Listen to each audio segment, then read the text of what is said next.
नमस्कार, जनप्रभात सुपरफास्ट में आपका स्वागत है। मैं हूं हेमेंद्र सिंह। एक नजर डालते हैं आज की सुर्खियों पर।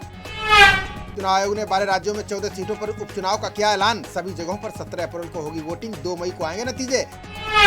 ये मोदी और पुर्तगाल के प्रधानमंत्री ने फोन पर की बात। दोनों नेताओं ने की पहली इंडिया EU लीडर्स मीटिंग की समीक्षा। एंटीलिया मामले में NIA ने जब्त की काले रंग की मर्सिडीज कार, स्कॉर्पियो की नंबर प्लेट भी बरामद। खुलेंगे कई राज। सहायक पुलिस निरीक्षक सचिन बाजे कर रहे थे कार का इस्तेमाल। कार के अंदर से नकदी, पैंट शर्ट और बोतल में केरोसिन मिला। कांग्रेस और राकांपा नेताओं ने सीएम उद्धव ठाकरे से की मुलाकात। सचिन बाजे की गिरफ्तारी के बाद बैकफुट पर है सरकार। रक्षा मामलों पर संसद की स्थायी समिति ने संसद में पेश की रिपोर्ट। का गलवान के वीरों की जितनी प्रशंसा की जाए कम है। संसदीय समिति ने की नाबालिग की उम्र 16 साल करने की सिफारिश। कम उम्र की वजह से जघन्य अपराध करके बच जाते हैं किशोर। संगठन IQAir ने जारी की 30 सबसे प्रदूषित शहरों की सूची। गाजियाबाद दूसरा सबसे प्रदूषित शहर, दिल्ली सबसे प्रदूषित राजधानी। दुनिया भर में सबसे ज्यादा प्रदूषित शहर है चीन का शिनजियांग शहर। भारत में वाहन, जैव ईंधन उद्योग और निर्माण सबसे बड़े स्रोत। केंद्रीय बिल के खिलाफ आज सड़क पर उतरेंगे सीएम केजरीवाल। पूरी कैबिनेट और विधायकों के साथ जंतर मंतर पर करेंगे प्रदर्शन। ये मोदी सभी राज्यों के मुख्यमंत्रियों के साथ कर रहे हैं बातचीत। कोरोना महामारी और टीकाकरण को लेकर हो रही है चर्चा।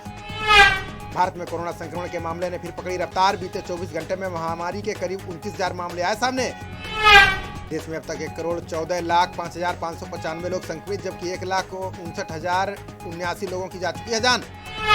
कोरोना महामारी के चलते देश में कर्फ्यू और लॉकडाउन की वापसी। गुजरात, महाराष्ट्र के बाद मध्य प्रदेश के 10 शहरों में नाइट कर्फ्यू। दुनिया भर में कोरोना मरीजों का आंकड़ा 12 करोड़ 7 लाख के पार। अभी तक 26,71,000 से ज्यादा लोगों ने गंवाई जान।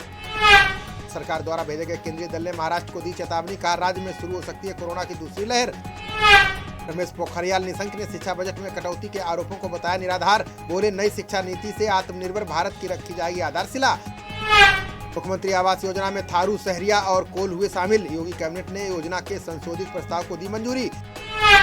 यूपी पंचायत चुनाव में नए सिरे से आरक्षण पर मंत्रिपरिषद की मुहर। कोर्ट ने सरकार को 25 मई तक का चुनाव कराने का दिया समय। ग्रास ने सेना और वायुसेना को सौंपी मध्यम दूरी की मिसाइलों की पहली खेप। 1 साल के भीतर सेना को मिलेगी 1000 से ज्यादा मिसाइलें। दिल्ली को आधिकारिक रूप से मिला अपना शिक्षा board. Delhi board of school education को कराया गया रजिस्टर। देवेंद्र फडणवीस ने कांग्रेस AIUDF गठबंधन को बताया महाखोट। बोले सामाजिक और सांस्कृतिक ताने बाने को नष्ट कर देगी कांग्रेस। अवैध कोयला खनन मामले में TMC नेता का भाई गिरफ्तार। 1300 करोड़ रुपए के धन शोधन मामले में आरोपी है विकास मिश्रा।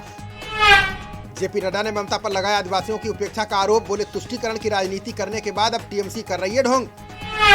भारत फिनलैंड ने की महत्वाकांक्षी डिजिटल साझेदारी की घोषणा। 6G मोबाइल प्रौद्योगिकी और डिजिटल तकनीक को मिलेगा प्रोत्साहन। बिहार विधानसभा में तेजस्वी ने नीतीश पर बोला जोरदार हमला। कहा लालू राज से भी बदतर हो गए बिहार के हालात।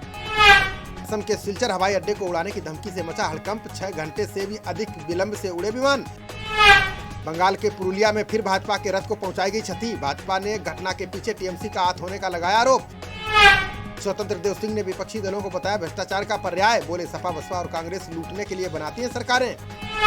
कृषि कानूनों पर संयुक्त किसान मोर्चा ने की केंद्र सरकार से अपील। का बाधाओं को दूर कर बातचीत के दरवाजे खोले मोदी सरकार। सुप्रीम कोर्ट की वेबसाइट से मिलेगी ई-सत्यापित कॉपी। घर बैठे ऑनलाइन फैसलों और कार्रवाई की मिल सकेगी जानकारी। UPI के ग्राहक आसानी से दर्ज करा सकेंगे शिकायत। भुगतान प्लेटफॉर्म्स में जोड़ी गई है नई सुविधा। ग्रेटर नोएडा पुलिस की बदमाशों से हुई मुठभेड़। पुलिस ने 25,000 के इनामी बदमाश को किया गिरफ्तार। सुरक्षा बलों ने पाकिस्तान के घुसपैठियों को मार गिराया। जम्मू कश्मीर में सीमा पार से घुसने की कर रहा था कोशिश।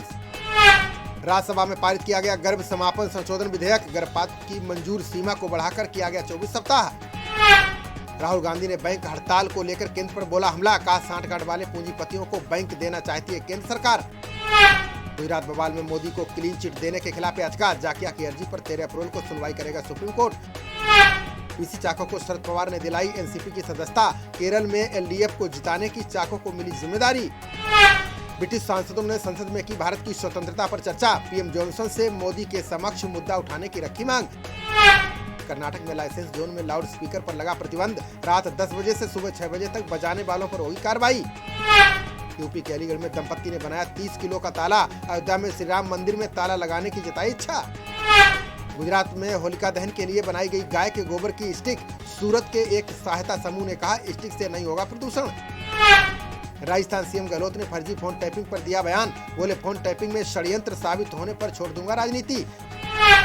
इलाहाबाद यूनिवर्सिटी ने अजान को लेकर प्रशासन को लिखी चिट्ठी। वीसी ने कहा सुबह की अजान से नींद को पड़ जाता है खलल।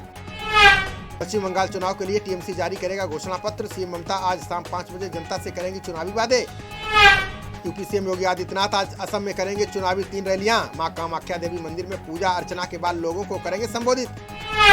तीसरे टी20 में इंग्लैंड की टीम ने भारत को 8 विकेट से हराया। जीत के साथ ही 5 मैचों की सीरीज में 2-1 से ली बढ़त।